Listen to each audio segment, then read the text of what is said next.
I'm Ken Moran reporting for InfoWarsNews.com.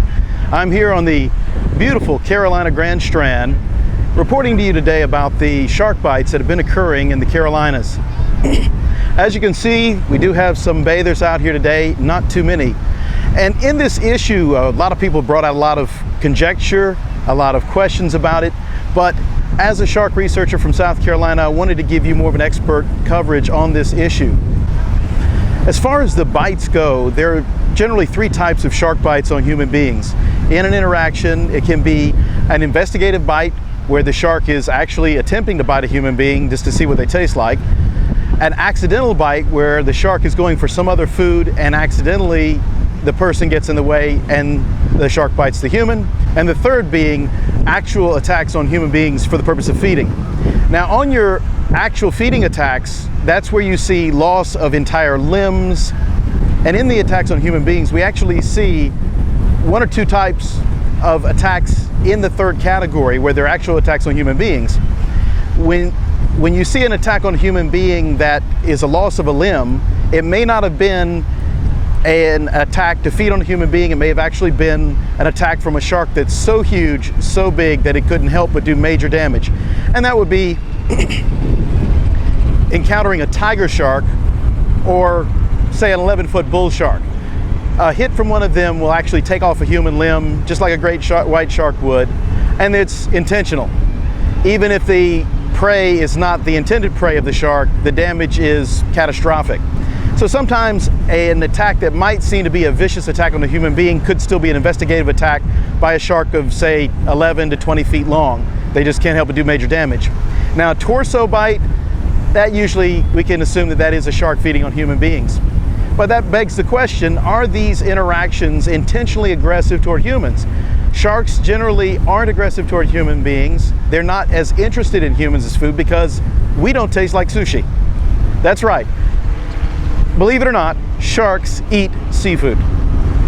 Mammals are not the primary food source. Now, I have known some country boys to go out shark fishing using the torsos of deers from hunting season, and they did it successfully because sharks are opportunistic feeders.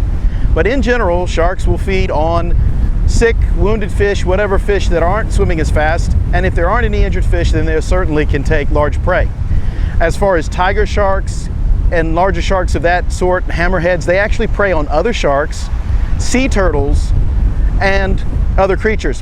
When you see the tooth marks or the bite marks and radiuses of a tiger shark, they're one of the few sharks that can actually bite through the shell of a sea turtle. And they're the kind of investigative attack that most people would not live through. Now, returning to the subject at hand of frequency of attack, we are seeing a few concentrated attacks in a concentrated area, which is always of interest to researchers. That is not normal. There are many contributing factors, some of which are not being talked about in the general news or by certain of the experts that aren't being interviewed. For more information on shark attacks, you can always go to the shark attack files. I don't like to use the word shark attack because generally shark bites are not attacks per se. That's giving it an emotional framing of the interaction as though it's an aggressive one. A shark bite is a proper term. In these shark bites, we have to consider when we see a grouping of bites in a certain area, what is the cause?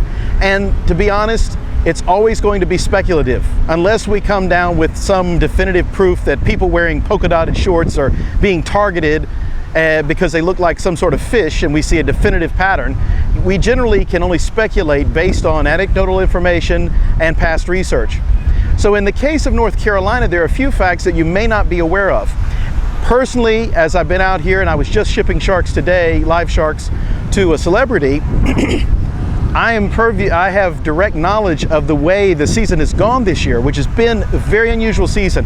We saw some very unusual weather in the Carolinas, and what had happened in the early spring, even though we had a very cold winter and it looked like it was going to be awful, we had an early warming period. And contrary to the norm, water temperatures began to rise. Now, despite the fact that a couple weeks after we had unseasonably warm weather in the 70s, the weather reverted back down to freezing temperatures in mid to late spring, we still had an extremely rapid ramp up of the water temperature. Now, unless NOAA has changed their reporting schedules and their buoys, what we tended to see was a gradual rise of 1 or 2 degrees of water temperature per day, per week. This season, instead of seeing a gradual rise of warming water coming up the coastline, we saw a sudden jump of the entire inshore coastal waters jumping up, say, 5 to 10 degrees in a very rapid period of time. Now, also that coupled with the absence of certain pups has made me question the migratory pattern change that this could have caused. Now, a little more background information that most people don't explain is the reason that I live in the Carolinas is because we are the shark nursery for the entire eastern seaboard. The winter sharks come down and breed in the winter waters while our waters are cold, and some will pup here, others will go back up to Chesapeake Bay, Montauk, other places and pup out. We even have great white sharks coming through our waters even in wintertime. Now, as for the temperate sharks, we get sharks all the way from the Gulf of Mexico, coming all the way down the Florida Panhandle, down the Gulf Coast of Florida, and then coming all the way up the Atlantic coast, past Florida, past Georgia, all the way to South Carolina, to breed here at this time of year, beginning in late spring and going on through the summer. Species such as hammerheads, black tips, black noses, fine tooth, sharp nose, and bonnet heads. These sharks will travel thousands of miles to come to our coastline. And something that a lot of the tourist towns don't want to tell you is that any time, right behind me, there are thousands of sharks in these waters swimming on any given day during the summer. In fact, the hot waters do bring out the excitability of the Atlantic blacktip, the sharp nose, and the fine tooth sharks, as well as the spinner shark, which is almost identical to the blacktip, but can leap higher out of the water than a blacktip, spinning up in the air like a ballerina up to 6 feet in the air. Those sharks are here, but they're here every year, and they're here by the thousands or hundreds of thousands per species, if not millions. And a lot of people don't understand that even when they're knee deep or ankle deep or chest deep in the water, there are sharks swimming around them. So this is the mythos created by the movie Jaws, that sharks are aggressive toward humans and that they want to hurt us. If that were the case, no one could get in the water off the coast of Florida, Georgia, South Carolina, North Carolina, Virginia, and on up to New York, because there are that many sharks here right now in these waters, and they're not interested in us. So if they actually were interested in us, we would have astronomical numbers of attacks. You wouldn't be able to get into the water. So to dispel that myth right away, these guys are out here to breed and to chase bait fish. Now, thankfully, we've had quite abundance of bait fish and schooling fishes here for them to feed on. But with that sudden spike in water temperature I was telling you about, what may have occurred is that a lot of the species that normally would come and give birth here in South Carolina, they have the next estuary up that's a major estuary system is, of course, the inside of the Outer Banks. The estuary starting up at Wilmington, Cape Fear, Carolina Beach, on up in Oak Island, those areas where sharks are usually here, if they go up there in larger numbers, could have increased or even doubled in numbers if they went there to pup this season. So there is a possibility that with that many more sharks in an area with more bathers, in areas they're not accustomed to coming to, the interactions could be negative. They could be actually attacking or biting people by accident, not necessarily attacks on people. So that is a big difference compared to what we've seen in the past, whereas down here in most of the breeding grounds and pupping grounds where they generally are in places that are more remote, having their pups where there are no bathers in the water. Here in Myrtle Beaches, where most of our swimmers and bathers and tourists come, the sharks are here, but there's not as much prey in the breakwaters. They're chasing schools of fish, and they're not generally as close or in the shore to hunt as much. They're just passing through. Smaller sharks will hide in the shallow waters to get away from big sharks. So there's quite a difference in what you see as big sharks coming in and cruising in shallow waters looking for prey, where as far as here in South Carolina, the smaller sharks will come in and run the shallow waters in order to avoid the big sharks. Now, that's not to say, with the pier in my background, that we haven't gotten our record number of sharks. I never suggest to anyone that they swim near a pier or under a pier. That is just not good. There's all that bait and chum in the water from the fishermen, and that's the perfect place if you want a shark watch. Go to a pier and shark watch. We got one of the record-breaking tiger sharks at Cherry Grove Beach right up down the road from here at the end of the pier. Huge sharks, 15, even 22-foot hammerheads, can come right up to the ends of the piers and feed on the bait fish and king mackerel and other large fish coming through the piers. But by no means are they here to attack human beings. And again, I can't reiterate this enough. A hammerhead comes to South Carolina to pup out anywhere from 12 to maybe even 20 pups. They're huge mothers, they have great uteri, and they can put out a lot of pups. They're not here to attack humans, and if you know the patterns of migration and the times to stay out of the water, you can avoid the danger times. Because I have had friends that were surfing through entire schools when the migration used to come close to the shores here in Myrtle Beach. You could see hundreds of fin tips as the dorsal fins came out of the water as the hammerheads passed through, not feeding, but passing through to go to their pupping grounds south of Myrtle Beach. So there are times when you don't want to be in the water. If you see a lot of schooling fish in the water, that could be a dangerous time to be in the water. But by no means does this indicate the presence of sharks as being dangerous to humans. Sharks are always present in the water. They're vitally important to our ecosystem, and they're a valued part of our diet in the South and across the globe for that matter. And they're important for the jobs and roles that they play in weeding out sicker, injured fish and keeping the reefs clean. So these factors aren't generally being covered by some of the mainstream media because it is sensational anytime an animal bites a human being, especially if the human being dies. It's graphic. The eating alive fear is a psychological subconscious fear in most human beings. It is the frightening part of horror movies and everything else. So it is quite sensational, and that's what the news wants to play up. They don't want to hear you to hear the mundane, boring things from guys like me that know sharks. They want you to hear the explosive, violent, terrible things as some 15-foot shark targets a 4-year-old child. And that's generally not the case.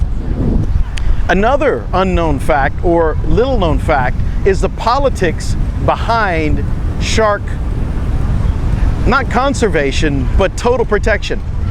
The smoking gun that most people will never see behind the scenes of these shark bites is one of the reasons that I have been, as a shark expert, calling and warning of the distinct possibility of an increase in shark bites on human beings, simply based upon the fact that many species of sharks that we used to thin down through commercial culling are now completely protected. And the smoking gun behind the scenes that you're not going to hear from the mainstream media is those at NOAA, in the National Marine Fisheries Service, in the Highly Migratory Species Service, that do not know field research, but do know total shutting down of commercial fisheries. In my personal opinion, I think this is an attack on America's ability to feed itself, not just a green agenda. The shark species that are very abundant here and are exploding are shark species such as the sandbar shark, Carcharodontis plumius.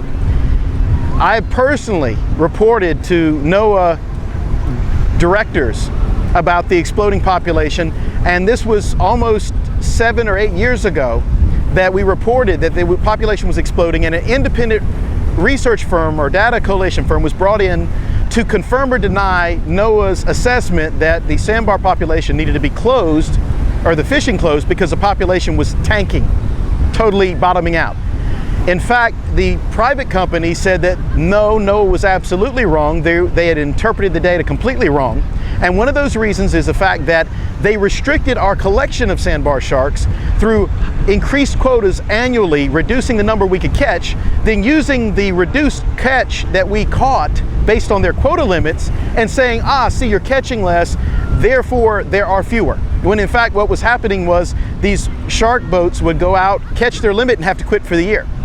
So it was not a matter of a reduced population. In fact, I work with the pups, I work in the nurseries, so I was reporting the fact that smaller species like bonnetheads, populations were actually being threatened by the fact that sandbars were being completely protected and on the restricted list, even though they were exploding in population. We were seeing a massive rebounding in the populations of sandbars, which is wonderful.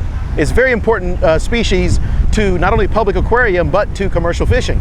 And we were delighted to see that. The problem is with protecting something that's exploding in population, it is led to me catching multiple pups on a given day with bites, or catching a shark that's being eaten alive by a sandbar pup. Because of the exploding population, the lack of food, they end up preying on other shark species, which in turn, pun definitely intended, bites the whole conservation program in the butt. When you protect one species and not another, or don't set a comprehensive common sense program to setting quotas, you end up upsetting the balance of nature. And this is what we're seeing, this smoking gun that no one wants to talk about. The other aspect of this smoking gun is the South Carolina Department of Natural Resources and their role. The local, I'm not sure what they're called in each state, but they're generally called in this state the Department of Natural Resources. These departments or bureaus that are managing wildlife or claiming to manage and conserve wildlife are receiving grant money from the federal government. So if they go against federal guidelines or federal law in state waters, they may have their funding cut. So what is happening for us is we're having to battle as fishermen both state and federal bureaucracies that generally don't know what they're doing or are bought off completely. So we're not seeing proper management programs in a lot of respects because of the bribery. We as commercial fishermen in the state of South Carolina certainly cannot match the funds that are taken from us in our name by the feds and then doled back out to the South Carolina Department of Natural Resources, which in turn lobbies to have the state law be the federal law on sharks rather than setting proper hunting seasons and fishing seasons based on what we need here in South Carolina and upon what we see as our resources and how they need to be harvested in a way that conserves but not preserves. I should define at this point that I'm not a preservationist, I'm a conservationist. God gave us ample populations of seafood that we can harvest in a responsible manner and conserve it such that it's always there. We simply are responsible in what we take. Fishermen are like farmers. They know that if they wipe out a species, there are no more. We are not buffalo hunters. So we know to limit our catch and protect species, even bycatch species, because they're important to other fishermen. And they're a critical part of our seafood and our ability to feed ourselves in the Carolinas.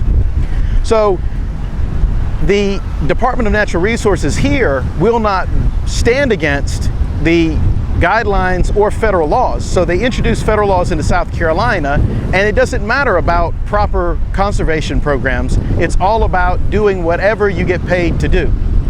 And this is an aspect of this issue that no one wants to talk about, and I've not seen any other news outlet discuss the fact that protecting species like sandbars, sand tigers, and even now black nose and black tips to a very highly restrictive point increases populations and may increase attacks on human beings as certain fish overpopulate.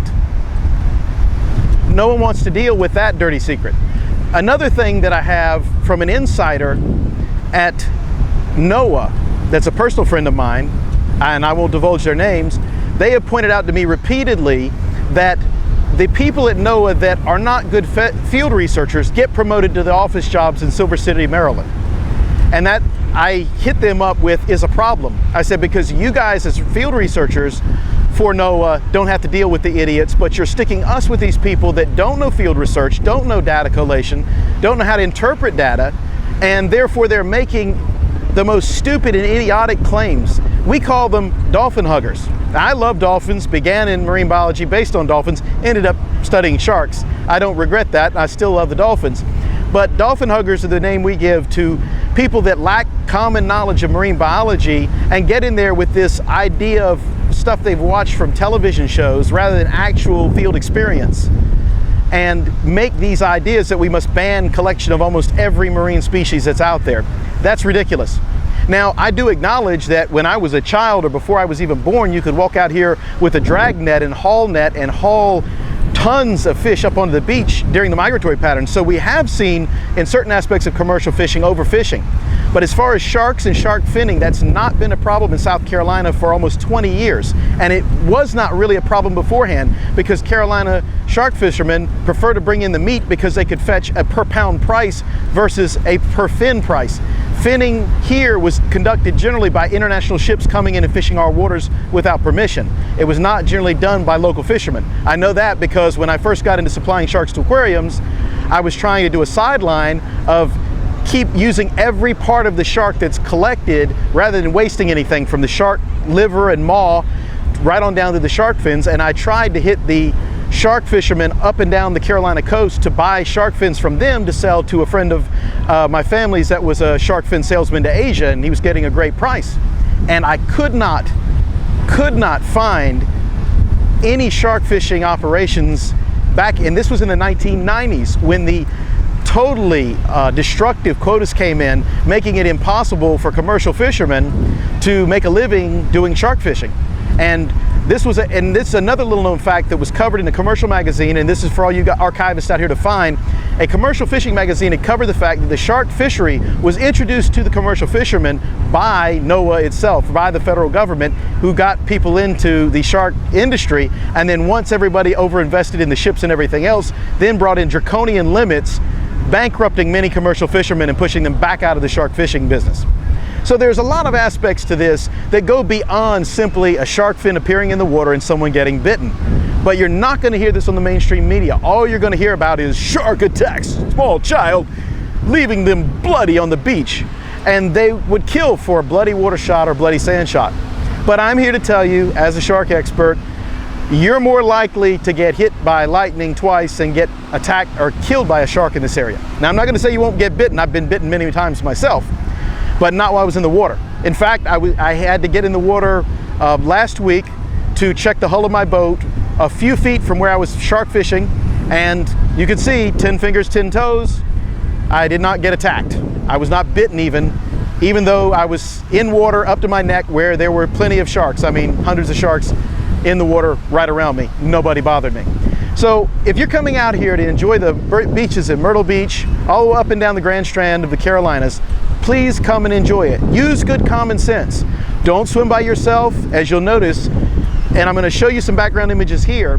You'll note that there are so few people. This beach that you're seeing now used to be littered. This is July the 2nd, folks.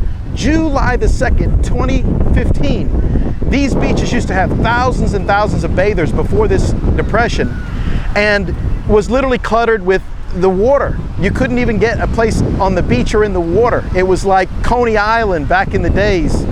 And the water was flooded and we had no shark attacks. Very rare did someone get bitten by a shark. But now, as you can see, there are so few people here, it is possible that sharks may get a little bit more curious and do or conduct a few investigative bites on people. But generally, unless it's a huge shark, you're going to live through an investigative bite, and there are things you can do. But when you see fewer people in the beach, don't go swimming by yourself. Use good common sense and good judgment. If you run through a cage of wolves with pork chops tied around you, you're going to get bitten. Not because wolves want to hurt you necessarily, but because you have pork chops tied around yourself and you're running through a wolf cage. So this is the thing you should look at. Use good common sense and good judgment, but don't avoid the beaches because of shark attacks. I would bet, and I may do some man on the street interviews here and see if that's why people aren't getting in the water. Because a lot of people won't get in the water because they are afraid of shark attacks. But that is not the real issue here, and that's not an extreme risk. So don't avoid swimming because of shark attacks. Come out here, get the facts, have a great time, and use good common sense and good judgment. Again, don't swim after dark, don't swim by yourself, and don't swim outside the breakers. You shouldn't have any problems. I'm Ken Moran reporting to you from Myrtle Beach, South Carolina for InfoWarsNews.com.